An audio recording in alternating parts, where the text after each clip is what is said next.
और गंगा नदी जब निकलती है तो उसकी मुख्य धारा को क्या कहा जाता है और किस प्रकार से गंगा नदी का निर्माण होता है, तो हम ये बताने जा रहे हैं आज। तो सबसे पहले देखिए, एक स्थान है बद्रीनाथ, जो कि उत्तराखंड में है। इस जगह का नाम है बद्रीनाथ।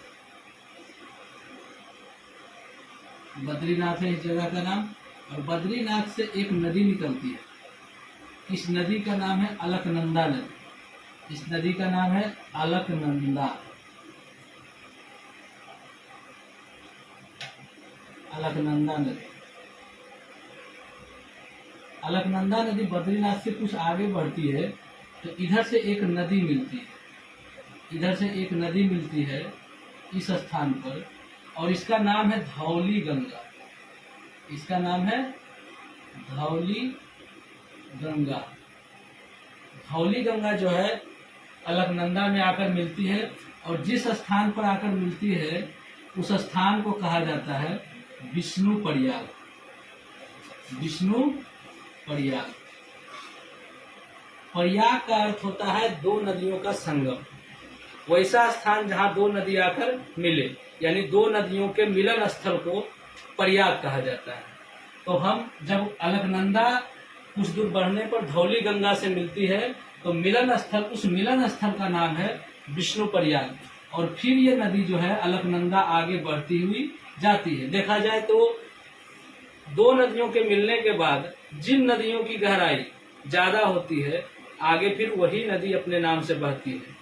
और जब दो बराबर गहराई की नदी आपस में मिलती है तो मिलने के बाद जब वो नदी फिर मिलकर आगे बढ़ती है तो उसका नया नाम से उच्चारण किया जाता है। तो यहाँ जो है अलकनंदा नदी धौली गंगा से अधिक गहराई वाली है, इसलिए आगे जब दोनों मिलने के बाद बढ़ती है तो अलकनंदा ही के नाम से ही बढ़ती है। तो अलकनंदा नदी फिर आगे जब बढ़ती है तो इधर से एक नदी आती है, उसका नाम है नंदाकिनी नदी।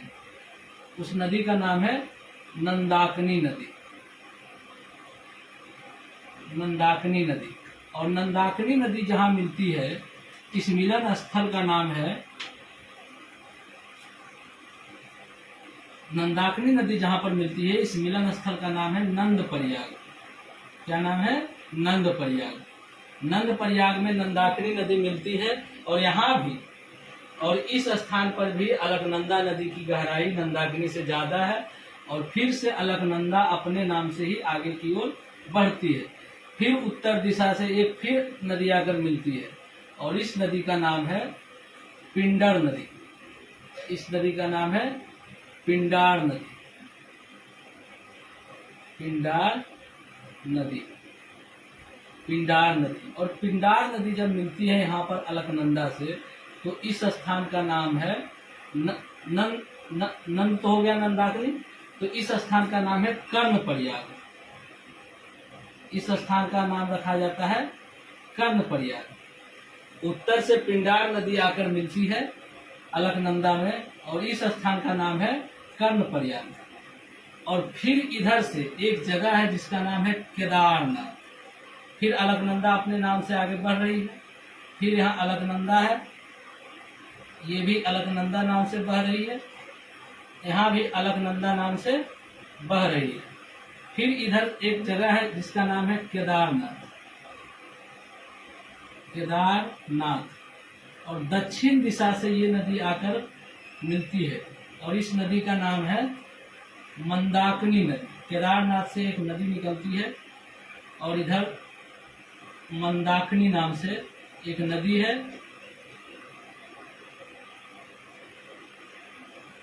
जो अलकनंदा में आकर, ये भी यहाँ पर आकर अलकनंदा से मिल जाती है।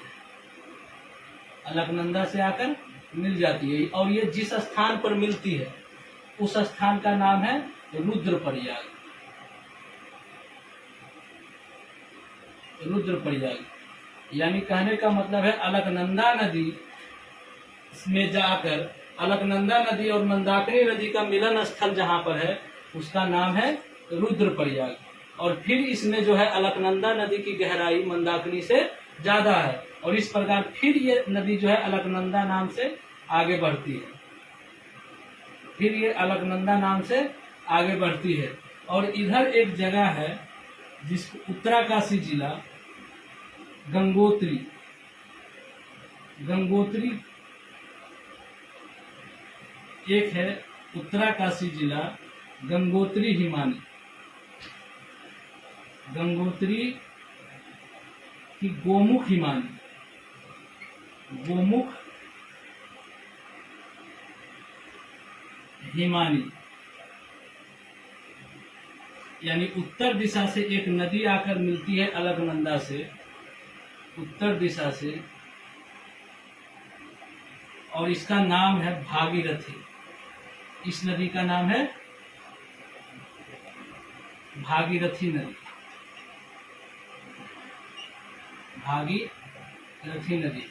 और भागीरथी नदी इधर से जो बद्रीनाथ की ओर से जो अलकनंदा नदी बहती हुई आ रही है उससे आकर यहाँ पर मिल जाती है हरिद्वार के पास। कहाँ? हरिद्वार के पास। और इस जगह का नाम है देवप्रयाग, यानी अलकनंदा नदी से भागीरथी नदी जिस स्थान पर मिलती है उस स्थान का नाम रखा जाता है देवप्रयाग, देवप्रयाग। और यहाँ पर देखा जाए तो अलकनंदा नदी और भागीरथी नदी दोनों की गहराई जो है बराबर है, और बराबर गहराई रहने के कारण जब दोनों मिल जाती है और मिलने के बाद जो आगे बढ़ती है तो उसका नाम हो जाता है गंगा, गंगा। तो अतः यहाँ हम कह सकते हैं कि गंगा नदी जो है अलकनंदा और भागीरथी के मिलने से हरिद्वार के पास देवप्रयाग से जो आगे बढ़ती है नदी उसी का नाम गंगा है। तो गंगा की मुख्य धारा पहले भागीरथी है और अलकनंदा है। जब अलकनंदा नदी और भागीरथी नदी हरिद्वार के पास जब मिलती है उस स्थान का नाम देवप्रयाग है, और देवप्रयाग से जब दोनों नदियों के मिलने के बाद जब मुख्य धारा मिलने के बाद जो धारा बनती है उसी का नाम गंगा नदी है। अतः हम कह सकते हैं कि गंगा नदी जो है हरिद्वार के पास देवप्रयाग से जो बहने वाली नदी है अलकनंदा और भागीरथी के मिलने से बनती है। और इसी प्रकार ये जो अलकनंदा और भागीरथी तक जो मिलते मिलते जो प्रयाग बना है, विष्णु प्रयाग, नंद प्रयाग, कर्ण प्रयाग, रुद्र प्रयाग और देव प्रयाग, इसी को कहा जाता है पंच प्रयाग। तो इस प्रकार हमारे गंगा नदी का उद्गम स्थल है। और कल हम बताएंगे कि बिहार में गंगा नदी किन किन जिलों से होकर बहती है, और उत्तर दिशा से कौन सा जिला है और दक्षिण दिशा से कौन सा जिला है, और साथ ही यह बताएंगे कि गंगा नदी की बिहार में उत्तर और दक्षिण दिशा से कौन कौन सी सहायक नदी है। तो आज के लिए इतना ही। थैंक यू, धन्यवाद।